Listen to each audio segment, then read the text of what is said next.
Let's go. Kansas playoff race.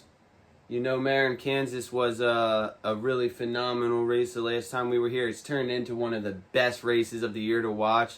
As I watch my Eagles here, just look absolutely horrible. I mean, that I hope they can do something. We're in a minute before halftime, but I mean, Jesus, they look like poop.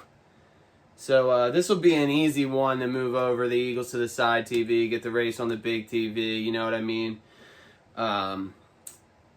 Crunch some numbers.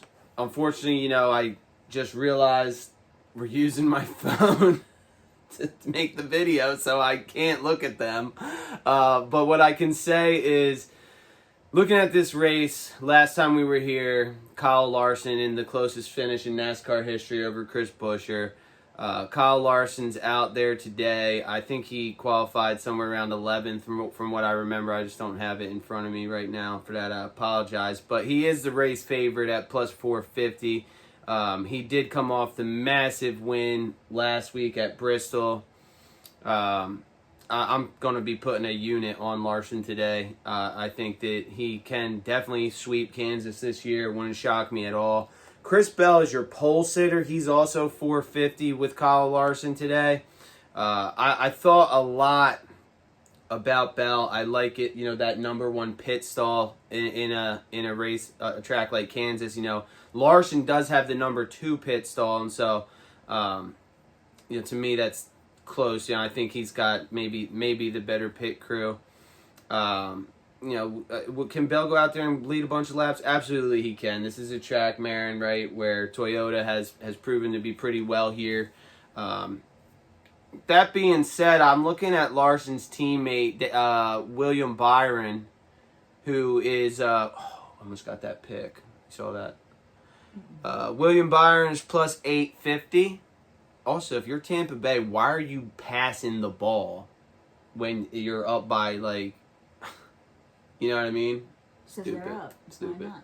Yeah, why not? When you're playing the Eagles, why not? Just experiment, because that's what we are, the team that everybody just experiments on. We got a bunch of gurus running things now, so not to go off on a diatribe there, but William Byron, plus 850 for me is a half-unit play. Byron, he wasn't ranking up super in the top 5 in the historical stuff that I looked at, but I just think that based on practice and qualifying, he had really solid numbers. Another guy who had solid numbers in practice in practice was Chase Elliott and Ty Gibbs. Elliott's going to the engine swap, so he's starting from the rear. At 1,600, if I see him moving through the field quickly, that may be a live ad. Ty Gibbs for me, I thought about, but when those guys get out of the playoffs, it just seems like the cars don't have as much. And so Ty Gibbs is plus 1,200. He may be able to do something. Kyle Busch plus 900 qualified the car well. Just guys to keep an eye on. But for me, it'll be Larson and Byron today with possibly, I'm thinking Gibbs and Elliott live ads. Marin, what do you think? Kansas. It doesn't mean anything to me. You don't want to go to Kansas? That's the last place I would ever want to go to.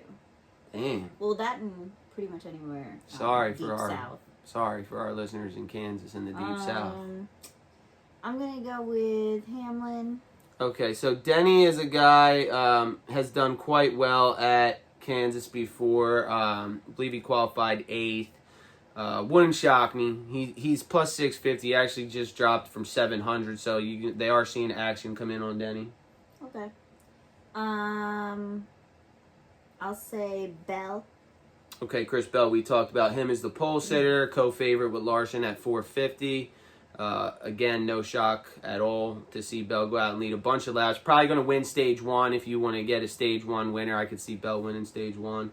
And also, hasn't Larson been the favorite in almost every single race this year? Yeah, there he is right there on the side TV in the pregame. Look at all the people lining up. So then why wouldn't you just bet Larson every single race and then maybe win something, maybe not win something? That's a great question, and I'm glad you asked it. So I actually, when I first got into betting on NASCAR, I would just send in my driver every week and maybe one other guy that I thought had a chance. And I've done some calculation. If you want to bet the same car every week, for that to be profitable for you, that driver has to win around 5 times, 6 times, and then at that point you're good. You can cover, right? Because remember, if you bet every week, the most a guy really wins. I mean, now granted, back in 2020, Kevin Harvick, when he won the 10 races, him and Hamlin, remember every other week it was Harvick or Hamlin, Harvick or Hamlin.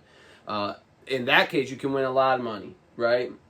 But now with the next gen, oh my God, the guy just ran into DeJean again. It's the second time that 34, I don't know who this guy is on the Eagles. I gotta tell you, this is going to be Kansas on the main TV soon. If you bet the same guy every time and he wins less than 5 races, it's not profitable. And so you're really banking on a guy like dominating an entire season. Now, Kyle Larson, I think, has 5 wins already. So if anybody was doing that for Larson this year, it's paying off. Is Kyle Larson done winning this year either? No, I don't think so. I think him or Chris Bell's going to win the championship. Yeah, you can do it, but you got to get 5 wins for it to work out. So just a little sidebar there in case anybody was curious about that philosophy. Well, he'll be my 3rd pick. So. All right, there you go. So you got Bell, Larson, and Hamlin. Okay, Marin. So Marin's going heavy chalk, the top 3 favorites of the race.